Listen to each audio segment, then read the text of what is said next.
क्या आप जानते हैं कि केदारनाथ मंदिर का निर्माण किसने किया था? क्या आपने सुना है कि मंदिर के अंदर जलने वाला दीपक मंदिर के बंद होने के बाद भी कैसे जलता रहता है? और सबसे बड़ा सवाल, केदारनाथ मंदिर की शिवलिंग बाकी मंदिर की शिवलिंगों से अलग क्यों है? क्या ये कोई संयोग है या फिर दैवीय शक्तियों का वास? इस तरह की रहस्यमय वीडियो देखने के लिए मेरे चैनल को सब्सक्राइब करें और प्लीज़ मुझसे जुड़े रहें।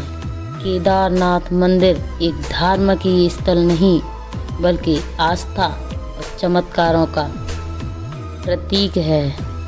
चाहे पांडवों की कथा हो और चाहे अखंड दीपकों का रहस्य हो या फिर अनोखा शिवलिंग अपने आप में रहस्यमय और चमत्कारिक है, तो क्या आपने कभी इस केदारनाथ मंदिर की रहस्यमय भूमि को महसूस किया है? ये इस रहस्यमय भूमि को महसूस करते हुए सवालों को जानते हैं। नंबर 1, केदारनाथ मंदिर का निर्माण कैसे हुआ? केदारनाथ मंदिर की स्थापना का श्रेय पांडवों को जाता है। कहा जाता है कि पांडव महाभारत के युद्ध के बाद अपने पापों का प्रायश्चित करने भगवान शिव की खोज में निकले, तो शिव जी ने उनसे मिलने से बचने के लिए खुद को एक बैल के रूप में छुपा लिया। जब पांडवों को इसका आभास हुआ तो भीम ने बैल की पूंछ को पकड़ लिया, लेकिन शिव जी धीरे धीरे करके भूमि के अंदर समाने लगे। वहीं पंच केदार के रूप में शिव जी के अलग अलग अंग प्रकट हुए और केदारनाथ में उनकी पूंछ पूजनीय बनी और यहीं भगवान शिव एक ज्योतिर्लिंग के रूप में स्थापित हुए। और मैं आपको बता दूं कि इस स्थान पर आदि शंकराचार्य ने 8वीं शताब्दी में वर्तमान मंदिर का पुनर्निर्माण कराया। इस मंदिर की दिव्यता और मजबूती आज भी लोगों को अचंभित कर देती है। नंबर 2, अब बात करते हैं उस रहस्य की जो आज तक वैज्ञानिकों को भी हैरान कर देता है।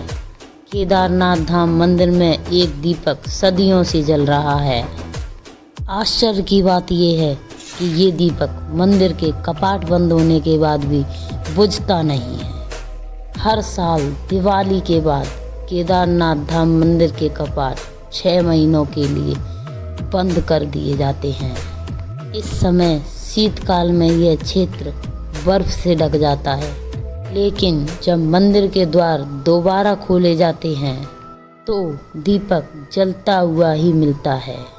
कहा जाता है कि यह दिव्य दीपक खुद भगवान शिव की महिमा से जलता रहता है। इस ज्योति को अखंड ज्योति भी कहा जा सकता है। कुछ लोग यह भी मानते हैं कि यह दीपक आस्था का प्रतीक और आध्यात्मिक ऊर्जा का भी प्रतीक है, जिसे कोई प्राकृतिक आपदा भी बुझा नहीं सकती। नंबर 3, केदारनाथ का शिवलिंग बाकी मंदिरों की शिवलिंग से अलग क्यों है?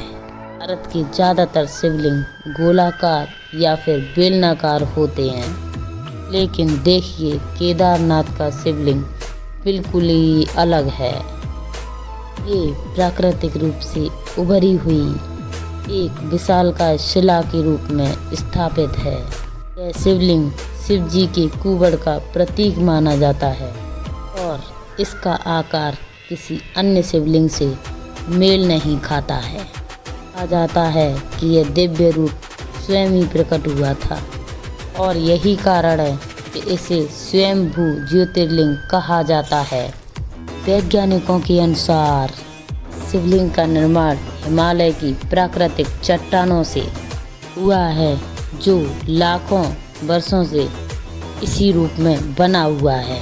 परंतु आस्था रखने वालों के लिए शिवलिंग शिव जी की कृपा का जीवित प्रमाण है।